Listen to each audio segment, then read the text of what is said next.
춘사, 가지, 봄나루수, 가지, 초색청청 유색황, 풀빛 짙고 버드림 노랗고, 도화영란 이화양, 복사꽃 난만하고 오얏꽃 향기로워라. 동풍뿌리 취수거.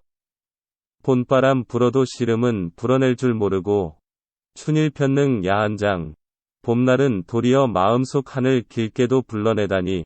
감상일 오세주, 작가 가지는 낙양 사람으로 황제에게서 시호까지 받은 시인으로 이백과 절친한 사이로 알려졌다. 그는 자연 소재를 다루면서 순수한 전원 취향의 자연시를 짓고 있다. 일구를 보자. 초색청청 유색황, 풀빛 짙고 버드림 노랗고, 때는 봄이다. 겨울 추위를 피해 땅속에 숨어있던 풀과 나무가 땅을 뚫고 나왔다. 하나씩 둘씩 나오다가 순식간에 사방이 푸른 빛으로 가득하다. 높다란 버드나무에는 누런 빛을 띤 버드잎이 모습을 드러내고 있다. 새로 돋아난 풀과 나무가 뚜렷이 천지를 차지하고 푸른 풀과 노을한 버드잎이 작가의 눈안에 들어왔다. 생명이 태어나는 계절이라는 이름에 걸맞게 온갖 생명들이 숨쉬고 있다. 완연한 봄. 바로 그것이다.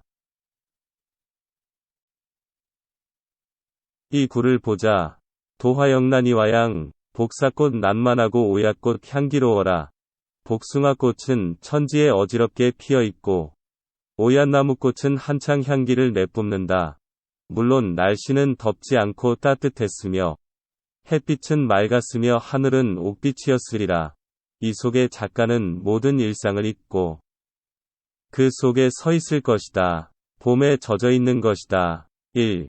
이 구에서는 작가가 서 있는 계절이 묘사되고 있다. 피어나는 생명들의 생생한 모습과 생명이 성숙되어가는 모습이 묘사되고 작가는 기쁨에 젖어 그 속에 편안히 안겨 있는 것이다. 이 순간 작가는 확실히 봄에 안기어 봄을 찬양하고 있는 것이다. 3구를 보자. 동풍뿌리 치수거. 봄바람 불어도 시름은 불어낼 줄 모르고 어디선가 봄바람이 불어온다. 불어온 바람은 떨어진 꽃잎을 날리고 버드잎도 날린다. 그리고 작가의 옷자락 머리칼도 날렸을 것이다. 스쳐 지나는 봄바람의 부드러움도 작가는 느꼈을 것이다. 봄바람은 봄의 생명들을 불러내고 봄의 생명들을 헤치고 다니면서 그들과 봄을 즐기고 있는 것이다. 그러나 작가 마음속에 봄바람에 의해 초대된 눈앞의 화려한 봄 광경과 더불어 또 다른 무언가가 초대되었던 것이다. 그것은 아마도 지나간 봄날에 있었던 작가의 추억이었을 것이다. 그 먼 옛날, 어느 봄날에 오늘과 같은 화려한 봄풍광을 즐겼던 일이 떠오르고 그때 함께 즐겼던 사람들이 떠올랐을 것이다. 절친한 친구였을까? 아니면 사랑하는 연인이었을까? 알 수 없는 일이다. 그러나 분명한 것은 작가는 그 일이 작가에게는 소중한 일이라는 사실. 그런데 현실은 그 봄을 함께한 그 사람과 자유롭게 만나기 어렵거나 아니면 전혀 만날 수 없는 처지가 되어버린 것은 아닐까. 그래서 그것은 아픈 기억인 것이다.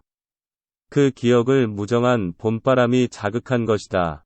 봄바람은 파란 풀, 노을한 버드잎, 복사꽃, 그리고 오얏꽃만 봄의 들판으로 초대한 것이 아니라 아름다웠지만 이루지 못한 그래서 더 큰 아픔이 되어버린 추억도 데리고 온 것이다. 그 추억 때문에 이제 작가의 마음속에는 아픔이 느껴지는 것이다. 봄바람은 이 수심을 불어떨쳐버리지 못하는 것이다. 사람은 누구에게나 이러한 아름다운 아픔을 하나씩 가지고 있지 않을까. 봄의 생동감 있고 충만하고 만족한 분위기가 미진하고 불만스러운 분위기로 전환되었다. 3구에서의 이러한 분위기 전환은 불만의 원인에 대한 의문을 일으키게 하고 그 답을 4구에서 찾아보게 하는 역할을 하고 있다. 4구를 보자. 춘일편능 야한장. 봄날은 도리어 마음속 하늘 길게도 불러내다니. 신선하고 화려한 생명의 봄날은 그 속을 걷는 우리들을 취하게 하여 잠시 일상의 모든 상념에서 벗어나게 한다. 그런데 과거의 추억이 초대된 봄날은 봄풀이 짙어갈수록, 봄꽃이 향기를 풍길수록, 도리어 부당하게도 나의 마음속 하늘 길게도 뽑아내는구나. 무심한 봄날이 야속하구나. 화려한 봄풍광만 초대할 것이지. 왜 아픈 추억을 초대하여 이 봄날의 도취를 깨어버리게 하는가. 작가는 원망스러운 것이다. 작가의 무의식 속 깊이 감추어둔. 그래서 이제는 까맣게 잊고 있는 아픈 기억을 짓궂은 봄바람이 자꾸 꺼내고 있는 것이다. 3구에서 조성된 봄날의 근심은 여기서 지난 어느 봄날의 추억으로 밝혀진 것이다. 결국 이 시는 봄날 봄바람에 의해 불쑥 생각난 작가의 아픈 기억과 화려한 봄날을 대조하여 표현함으로써 지나간 봄날의 아픈 작가의 향수를 성공적으로 형상화하고 있다. 특히 내용 구조의 대조와 배경적 색채의 적절한 조합은 주제의 형상화에 성공하여 작품적 완성도를 높이고 있다. 사람에게 있어서 향수는 늘 생각함의 대상이 되며 사람의 험난한 현실을 건너게 하는 오색무지개와 같다. 이러한 점에서 이 시의 주제는 사람 모두에게 보편적이며 영원한 생명력을 가진다.